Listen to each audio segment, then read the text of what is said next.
வணக்கம். ஒரு ஆஃபீஸில் ஒருத்தருக்கு புதுசாக கல்யாணம் ஆயிருக்கு. அதனால் ஒரு 10 நாள் அவர் லீவு இருந்தார். ஸோ எல்லாமே கல்யாணம்லாம் முடிச்சுட்டு மறுபடியும் அவர் ஆஃபீஸ்க்கு வந்து ஜாயின் பண்ணும்போது, அவரோட கல்யாணத்தில் என்ன நடந்துச்சு, சாப்பாடெலாம் எப்படி இருந்துச்சு, மண்டபம் எப்படி இருந்துச்சு அப்படின்ட்டு தன்னோட நண்பர்களோட ஃபுல்லாகவே அவர் டிஸ்கஸ் பண்ணுறாரு, சிரித்து பேசிகிட்ருக்காரு. அதே ஆஃபீஸில் ஒரு மாற்றுத்திறனாளியான ஒரு ஆஃபீஸ் பாய் அந்த மேசையை வந்து சுத்தப்படுத்திட்டு அவங்க பேசுகிறத கேட்டுக்கிட்டே இருக்கார்.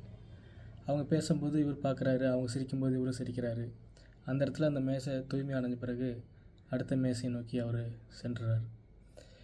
ஏதோ ஒரு 10 நிமிஷம் யோசிச்சிருப்பார், நம்மளுக்கே இந்த உலகத்தில் இந்த மாதிரி நம்ம ஒரு உடல் ஊனமுற்ற பிறந்திருக்கோம், நம்மளுக்கு மற்றவங்களுக்கு வாழ்க்கையில் நடந்ததெல்லாம் நம்மளுக்கு நடக்கலை அப்படின்னு ஒரு 10 நிமிஷமாக யோசிச்சிருப்பார். ஆனால் அதுக்கப்புறம் அவர் வாழ்க்கைக்கு என்ன தேவையோ அதை நோக்கி பயணப்பட்டு போயிட்டுருக்கார். இதிலேருந்து நம்ம என்ன கற்றுக்க வேண்டியது இருக்குன்னா, ஒவ்வொருடைய வாழ்க்கையிலுமே ஏதோ ஒரு பிரச்சனைகள் இருந்து கொண்டு தான் இருக்கும். அதுக்காக நம்ம ஒரே இடத்துல தேங்கி நின்றக்கூடாது. நம்ம வாழ்க்கைக்கு என்ன தேவையோ அதை யோசித்து நதி போல் இந்த வாழ்க்கையில் பயணப்பட்டுட்டு தான் இருக்கணும். நன்றி.